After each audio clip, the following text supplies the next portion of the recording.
Welcome to This Week in Big Sky Basketball. I'm your host, Denise Thompson, and I'm proud to be joined by the one and only Colter Nuanez of Skyline Sports. How are you doing today, Colter? Great. Thanks so much for having me.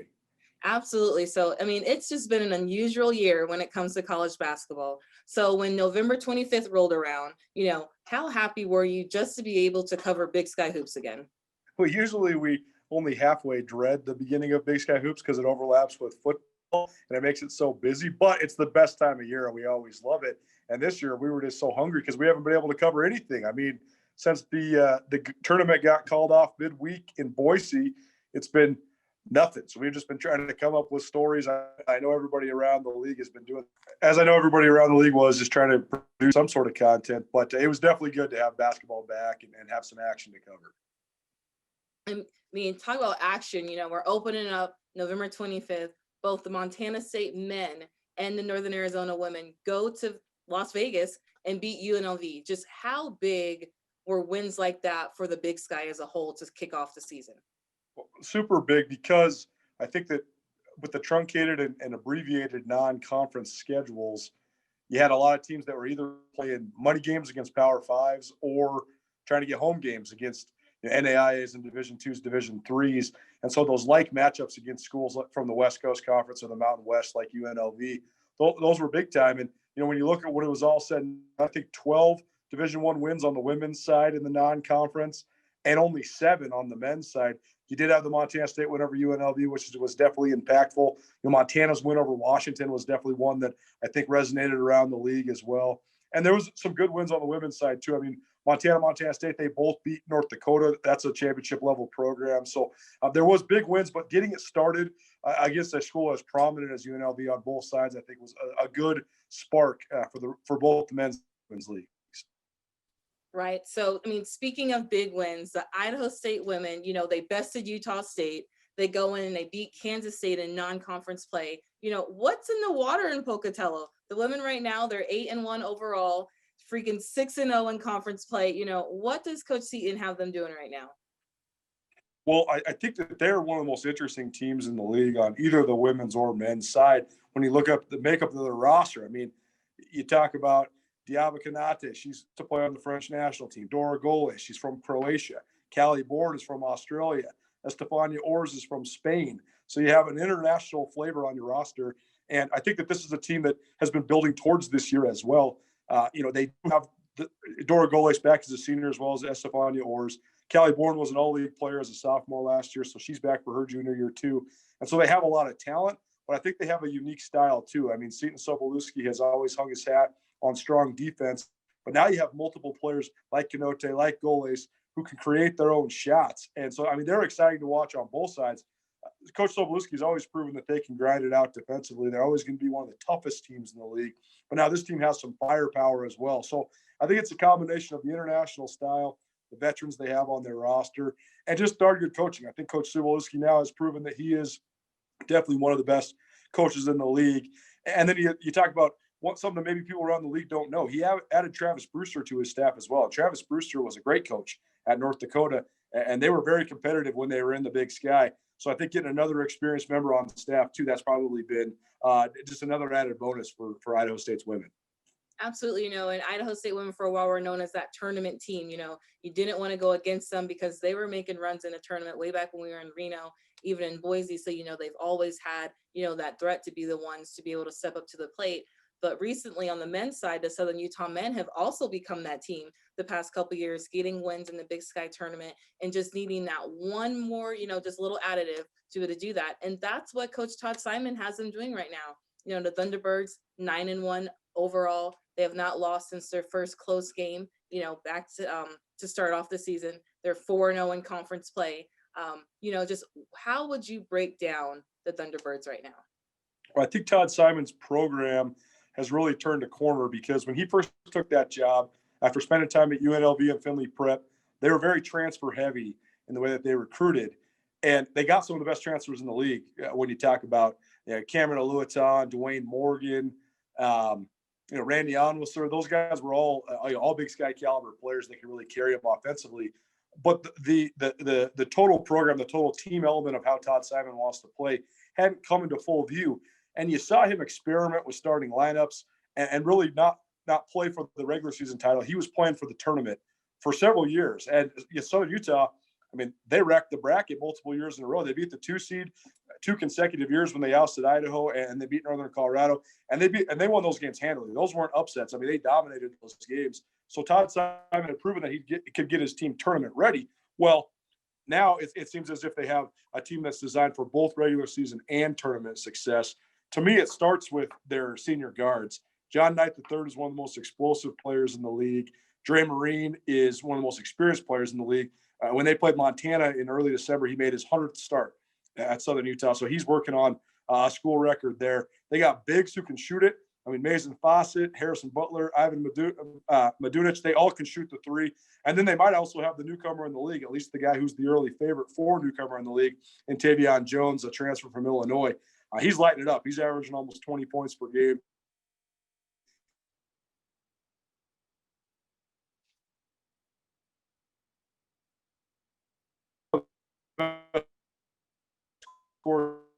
Not free.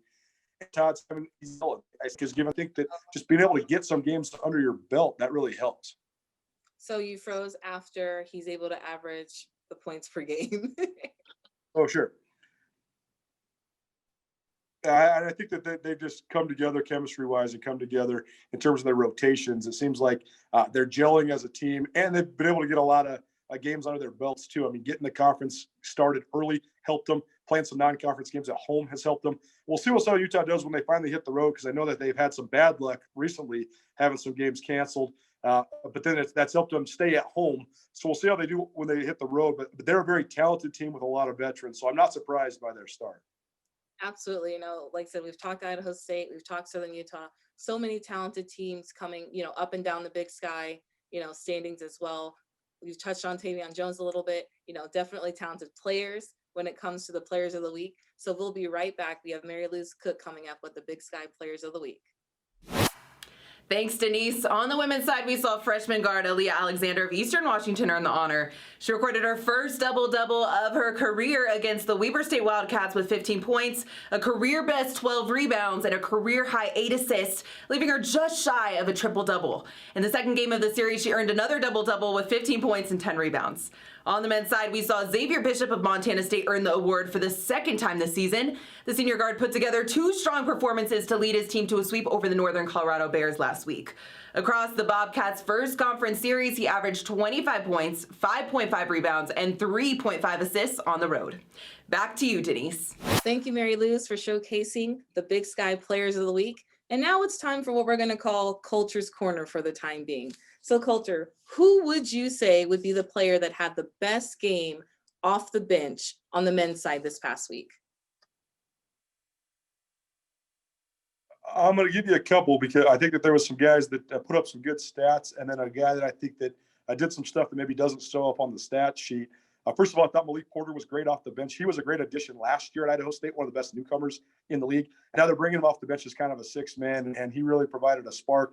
I thought one of the surprises of the weekend was Idaho State sweeping NAU. I thought both those teams were kind of neck and neck coming in. Idaho State got a leg up, and been able to sweep NAU was a good step in Ryan Looney's second year. And Malik Porter, he's one of the best athletes in the league coming off the bench. And so I think he averaged about 9 points per game last week. So that was a good step. So Utah brought Mason Fawcett off the bench last weekend. He's a guy that's been normally in the starting lineup. I don't know if that was because of an injury thing or if it was because just an adjustment to the lineup, a matchup thing.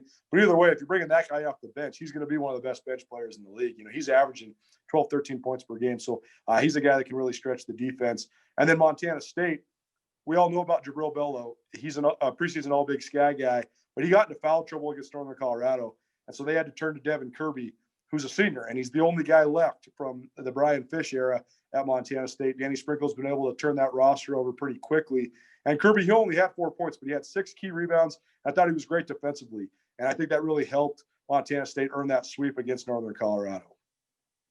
What would you say, who would be the bench player on the women's side this past week? This one is an easy one. I think that this young lady is going to be definitely one of the favorites for top reserve, especially if John Yulee keeps bringing her off the bench, and that's Gabby Harrington.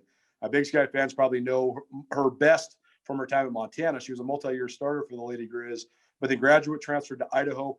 and they're bringing her off the bench, even though she is absolutely a starter caliber player. But I think it's really good for their rotation because she's playing starter minutes, and she scored, I think, 25 total points last weekend. So she's giving you double figures off the bench pretty much every single game. And as she was at Montana, she still remains one of the best rebounding guards in the league too. And that's a huge advantage when you compare that with what's already a stellar backcourt at Idaho with Gina Markson and Beyonce Bay. I mean, they have a lot of talent on John Newley's squad, and I expect them to be in the mix all the way until the end. But Gabby Harrington coming off the bench, that's a real threat in the women's league. Absolutely. Idaho picked at the top of the women's standings. Part of that would be on the opposite end of who would you consider to be the most improved team so far this season on the women's side? I have two for you. I think that one, you got to give Wendy Schuller's squad a lot of credit. Eastern Washington had a tough year last year that was ravaged by injuries. Then they lost with their main contributors to the transfer portal, which I think is definitely a bigger trend this year with all the uncertainty. I mean, kids are getting homesick. They want to go home. They don't want to be isolated where they're at. And so I was wondering how they were going to replace all that. But Eastern Washington's off to a great start with several league wins under their belt already. So it looks like Coach Schuler now, I think the most veteran coach in the league. She's got it back on track at Eastern.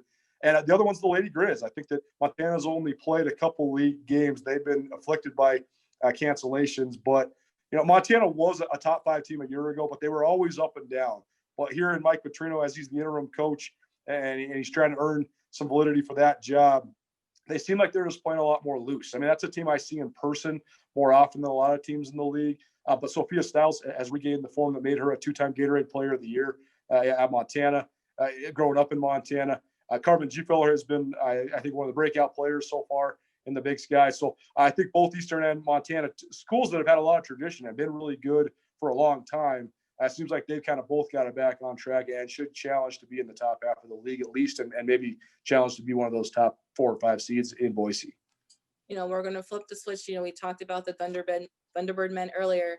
Would they be your most improved team, or is there someone else that's kind of on your radar right now?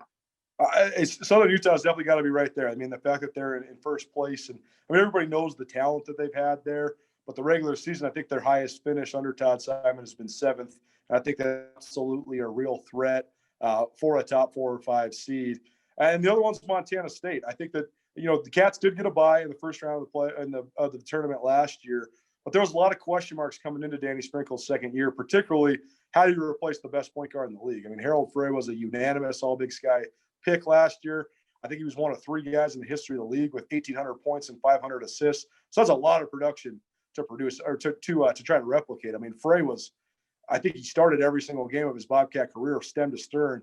So that's a lot to replace. And Montana State has some guys that have stepped up to the plate, specifically Xavier Bishop. I think he's definitely a front runner for newcomer of the year in the league as well. He's the Big Sky Conference Player of the Week, as we know, for the second time this year. And he's been a welcome addition. So I think that Southern Utah has definitely turned some heads with their athleticism and just how much they can punish you on both sides of the ball. But Montana State's a fun team to watch. This week against Portland State, it's going to be fascinating because, as we know, Barrett Peary, he likes to press all game long. And I think Xavier Bishop, if you ever seen him, and this guy's about 5'7", and he might be the fastest guy in the whole league. And so I don't know if you want to press him, but it's going to be interesting to see because that's going to be a fun matchup. A guy who likes to get pressed against a team that seems to never stop pressing. So you just kind of touched on, what game you're interested to see this upcoming week. But, what game on the men's side really impressed you, whether it was the outcome or just what you saw in that game? I think Idaho State sweeping NAU was a good result. That's something that I think Ryan Looney's program needed. But I also think that the way that Montana State was able to gut out their second victory and earn a sweep against Northern Colorado, impressive. They were down 13 points in the second half. They rallied all the way back to force overtime. And that's one of the best backcourt combo performances I've seen. Ahmed Adamu, at one point, he made 9 straight shots. I mean, he scored 36 points. That's one of the top 20 totals in the history of Montana State basketball. And Xavier Bishop, oh, by the way, chips in 22 as well. So those guys willed Montana State all the way back to a huge overtime victory. And that's a big road win for Montana State as well. So there was some cancellations last week in the league, so not a lot of league games to pick from. But I did think the fact that MSU and Idaho State were both able to earn sweeps bodes well for them moving forward. You also touched on this earlier in our interview, but was it the Bengal women versus the Lumberjack women? Was that the series that kind of had you, thinking a little differently maybe on the women's side? Absolutely. I mean, I think that NAU coming in was certainly one of the favorite teams. Caitlin Malvar, the great point guard, choosing to opt out this season. I think that's going to be something that Lori Payne's going to have to adjust. But Reagan Shank has really picked up the slack in that role, because I think I loved Shank as a freshman. I thought she was a great player. And then last year, adjusting to her role coming off the bench, she was great. And now back in the starting lineup. She's definitely the best rebounding point guard in the league, and I think she can definitely run the show. Rashid has been able to line as well, but that's here nor there. Idaho State out executed NAU, and Idaho State looked darn good last weekend, so that was definitely impressive. And I think the other note that you have to make is just the win that Northern Colorado had in Bozeman, because that does snap Montana State's Big Sky Conference winning streak. I know it dates all the way back to a full calendar year ago, but Montana State had won 18 straight league games, 17 of them last year during their great league championship season, and then one against Northern Colorado to start Big Sky play. But UNC, they're a work in progress as a young team, but they can guard you. And they did a good job guarding both Montana and Montana State these last 2 weekends. So I think that the Bears will definitely be a threat as we continue. But it's worth noting, because that was a historic win streak for Montana State. And I mean, all good things come to an end, but it was an impressive win by Northern Colorado to knock off the Bobcats in Bozeman. Coulter, if fans aren't excited with Big Sky basketball after this interview, I don't know where they've been living. You know, we've talked about just the highlights and the newcomers and the teams that are really stepping up in such an unusual year, but are putting their best foot forward. So definitely excited to see the games this weekend. Thank you for much as always, for joining us this week. We're going to send it over to Mary Luz as she breaks down the standings so that we can talk about more Big Sky basketball and what's up next. Thank you so much for joining us. Thanks so much for having me. On the women's side, Idaho State leads the conference standings as the only team that remains undefeated in conference play. After picking up 2 wins over Northern Arizona on the road, the Bengals are on a 7-game win streak. The Bengals' 8-1 start is the best start to a season in program history. Idaho is at number 2 this week after earning 2 wins over the Big Sky's top rebounding team, the Southern Utah Thunderbirds. Vandal Gina Markson was the series standout as she averaged 15.5 points, 4.5 rebounds, and 3.5 assists per game. Also of note is Eastern Washington. The Eagles currently stand at number 3 after sweeping the Weber State Wildcats. The Eagles were guided by freshman guard and player of the week, Aaliyah Alexander. On the men's side, Southern Utah leads the conference with a 9-game win streak and a 4-0 mark in Big Sky play. The T-Birds' first win over the Vandals last week broke the school record for most consecutive victories. At number 3, Montana State played their first conference games of the season against Northern Colorado. The Bobcats' road wins have them off to a 2-0 record in league play. The Bobcats picked up a 12-point win over the Bears in the opening matchup and an overtime win the next game to secure the series. Also of note is Idaho State at number 5. The Bengals completed a weekend sweep on the road over Northern Arizona. In the second game of the series, the Bengals led by as many as 22 points. Now know that you can catch all the Big Sky basketball home games for free on Pluto TV. Until next week, let's keep the conversation going on social media. Be sure to give @BigSkyConf a follow on Twitter, Instagram, and Facebook. And if you're looking for round-the-clock information on Big Sky basketball, be sure to follow @BigSkyWBB and @BigSkyMBB. Thanks for joining us for This Week in Big Sky Basketball. We'll see you right back here next week.